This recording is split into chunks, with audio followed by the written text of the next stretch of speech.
The question is, regarding crew size, what factors go into determining the best crew size for your company? I believe it's really important to know that as your company changes, your crew size will change. And every company will change in all kinds of different ways. So a company that's just getting started that has one crew and grows to 2 to 4 will change, just as a company that has 10 crews will change when they go to 20 to 40 and so on. And as an example, things that will affect this change would be you as the owner are going to learn more. You're going to learn how to operate more efficiently. You're going to learn how to possibly market better to build better density. Your people are going to improve in terms of their ability, their skill set, their speed. Your understanding of what real quality is and what real speed is and what you should expect from your team will change. You could have 5 employees that you consider fantastic. The 6th employee that you hire shows you the world and is just heads above everyone else. And suddenly you realize there's a new benchmark here. There's a new level of performance, and that could completely make you rethink what your crew size should be or how your company could potentially operate. So to simply list out some of the things that will have effect on crew size, your client mix. Are you heavily residential or are you heavily commercial? So some of the points I'll make in a moment will better clarify what I mean by that. But residential versus commercial is an absolute consideration. There is a different level in most cases there's a different expectation level for quality for residential versus commercial. And of course, it depends on the type of properties you're serving.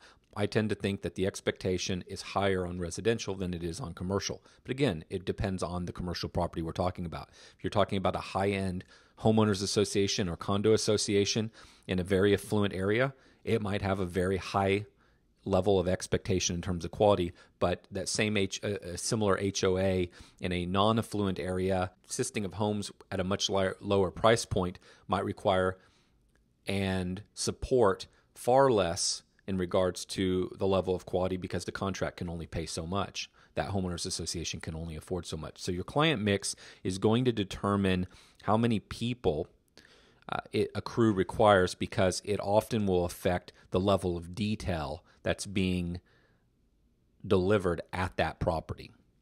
Another example would be equipment. So a residential versus commercial mix is also going to affect this because it determines the type of equipment. If you're managing smaller residential properties, you might be okay with 21-inch mowers and walk-behinds, whereas if you're dealing with large commercial, you're dealing with more riders. Or if you're dealing with small commercial versus large, your large commercial might have 3 riders on the truck and your smaller commercial might only require 1. Well, the different equipment is going to completely determine how many people need to be on the truck because the people on the truck have to be capable of operating the equipment. For example, if you are maintaining a number of properties that require, let's say, 3 riders for commercial, then that means you don't want 3 riders sitting on the truck most of the day. You don't want 2 sitting there while 1 guy is on a rider. You need 3 people on 3 riders. That way you're utilizing your asset, that all of your equipment is in play, all of your equipment is working. So that immediately tells you, I need at least 3 men on my truck just to perform the mowing, the turf maintenance. Now, how many weed eaters do you need? How many guys do you need to edge? How many guys do you need to blow? How many detail people will we need? So the size of the property is going to determine the type of equipment, which is going to determine the skill level you need and the number of people you need. Another consideration would be how many properties do you have? So if you want to avoid a scenario where you have to buy more and more and more trucks and more equipment, then what you can often do is place more equipment and more people onto the very same truck. So as an example, if I'm a smaller company with a small set of commercial properties, I might determine that one of my big commercial properties, it's fully acceptable to let a crew of 3 or 4 be on that property for the entire day. Now, as my business grows and I need to have more individuals, I need more people and more equipment available to me to perform more jobs, I might look at my business and say, all right, rather than adding another $30,000 or $40,000 truck, the trailer, and all the equipment that goes with it, what if instead I could just add one or two more people to that same crew, and they could finish the job that they're doing in a full day now in half a day. I could use that same truck, that same equipment, and I could have it go service another property. That's a very common sense example, but that's an absolute consideration, is how can you better utilize the assets that you have, your trucks and your equipment, by potentially just adding one more individual to the job. On a side note, I believe it's always better to make your assets, your equipment, and your trucks work harder than it is to make your labor carry the day. Labor is extremely expensive. Labor is a risk. Labor comes with opportunity, cost, and risk. So you want to put most of your work onto your assets. You want to be running those mowers all day. You don't want a mower sitting in a truck half the day. And that brings us to another point. How many trucks and how much equipment do you have available to you? So when you're small, you might run one or two crews. Simply because of the property mix, you have some small commercial or small residential, and you have a few larger properties. But to do those larger properties, you have to have a rider, or you have to have some walk behinds, or whatever the case may be. You have to have some larger equipment. But you just haven't sold enough big work yet to keep that piece of equipment all day, working all day. So you're forced to send a crew out and use the rider for X number of hours a day, and then let that rider set for X number of hours a day. Now, as your business grows, because your sales and marketing has improved, your job is to make sure that that rider is running constantly all day long, every day. And as you grow your company so that it's capable of doing that, you have to add more people to the crew. You have to change the structure and shape of that crew. For all the examples I just gave, I think it's clear that the size of the properties that you're taking care of significantly impacts, again, the equipment you have to have, and therefore significantly impacts the number of individuals that you have on the crew, on the truck.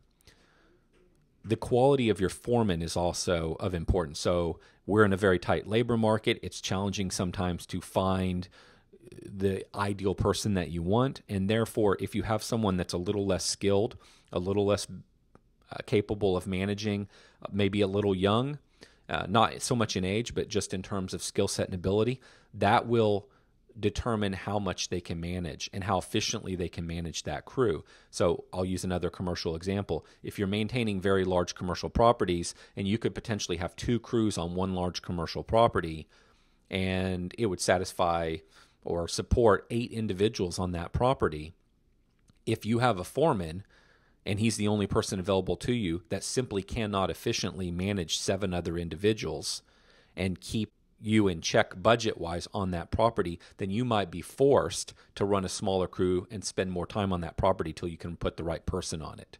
So the point there is that it's another example of the evolution of the business, or considering where you're at this exact moment. You may be short some people, and so you have to make crew staffing decisions based on who's available to you and what they're capable of doing. Also, you have to consider route density in both commercial and residential. So I've used a lot of commercial examples, but if I am building out a new residential route of small to medium-sized properties, and from a sales and marketing standpoint, I have not fully built this route out. It's not super tight. It's not super dense. That means I'm sending my truck a further distance, and then there's a lot of unbillable time, non-billable time in the route. I'm having to move from property to property to property. I might be able to, in a very dense route, justify putting 3 men on this truck. The problem is that I now have 3 men all incurring a lot of non-billable time, meaning, again, time driving in the truck, time loading the truck, time getting ice, time doing all the other activities that go into a typical day. So if I'm not efficient in terms of route density and I put more people onto the truck, I incur more non-billable time. So in a scenario where you're building a route, then it might make sense to run fewer people, let's say 2 people, because now I only have 2 people incurring the non-billable time.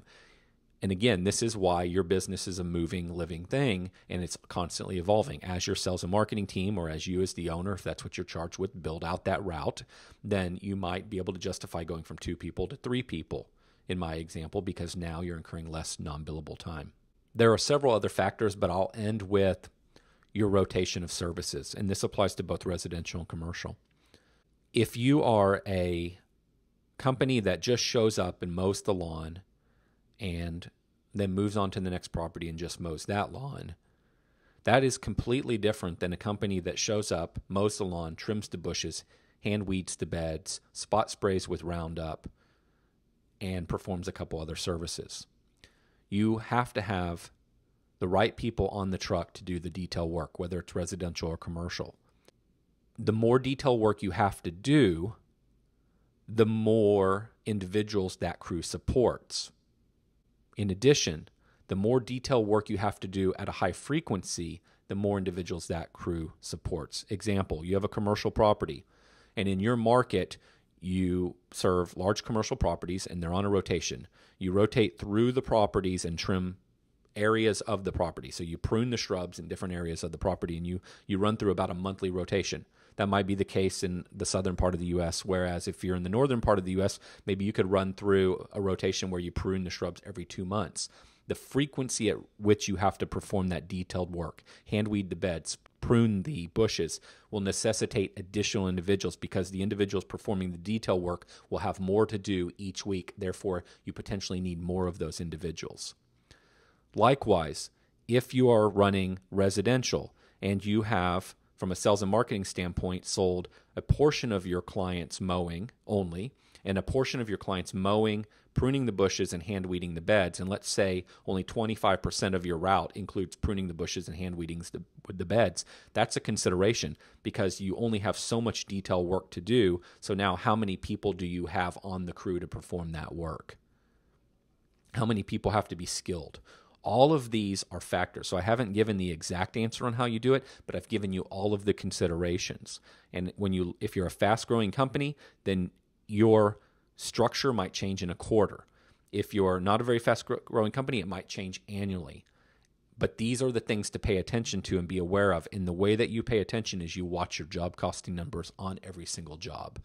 And when you see your job costing numbers get out of alignment with the hourly per hour man rate that you're trying to achieve, or you're outside the budgeted hours that you bid the contract for or sold the work for, you know that you have an issue and you need to look at it.